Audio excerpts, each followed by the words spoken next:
கேரட்டும் வச்சு வித்தியாசமான ஒரு பொரியல் தான் செய்ய போறேங்க. செய்முறையை பார்க்கலாம் வாங்க. இதுக்கு தேவையான பொருள் கேரட் ஒன்று கட் பண்ணி வச்சிருக்கிறேங்க, கோஸ் ஒரு சின்ன துண்டு, வெங்காயம் வந்து அரை பீஸ் தான் கட் பண்ணி வச்சிருக்கிறேன், பூண்டு 2 பல் நச்சு வச்சிருக்கிறேன், ஒரு பச்சை மிளகாய், ஒரு காஞ்ச மிளகாய், கொஞ்சம் சீரகம். நான் பச்சை பயிரை பாயில் பண்ணியாச்சுங்க. இந்த அளவுக்கு பாயில் ஆனா போதும். நான் ஒரே விசில் விட்டு தான் எடுத்திருக்கிறேன். கடாயை வச்சுட்டேங்க. இதுக்கு ஆயில் வந்து 1 ஸ்பூன் மட்டும் விட்டுக்கலாம், அதிகமான ஆயில் தேவைப்படாது. ஆயில் சூடாகட்டும். ஆயில் சூடாச்சுங்க. கடுகு 1/4 ஸ்பூன் சேர்த்துக்கிறேன். சீரகம் ஒரு பிஞ்சு சேர்த்துக்கலாம்.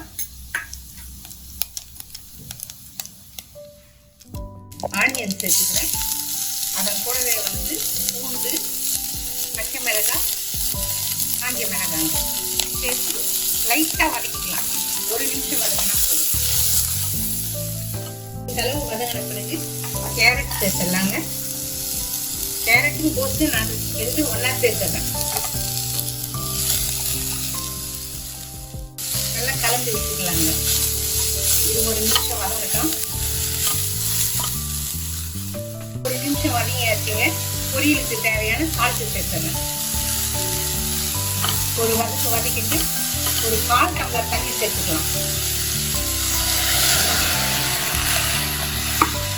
ஸ்டவ்வை சிம்ல வச்சுட்டு ஒரு 2 நிமிஷம் பாயில் ஆகட்டுங்க.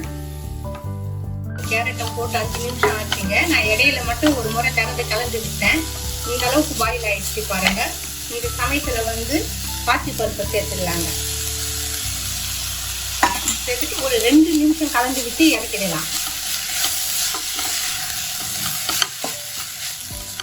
முழு பச்சை பயிர் சேர்த்து 1 நிமிஷம் ஆயிடுச்சுங்க. இந்த சமயத்துல கருவேப்பிலை கொத்தமல்லி தூவி ஸ்டவ் ஆஃப் பண்ணிடலாங்க.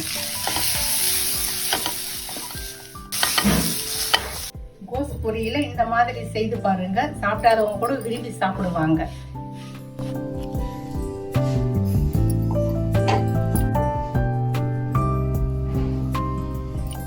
பொரியல செய்து பார்த்துட்டு பிடிச்சிருந்தா கமெண்ட் பண்ணுங்க, லைக் பண்ணுங்க, ஷேர் பண்ணுங்க. தேங்க்யூ.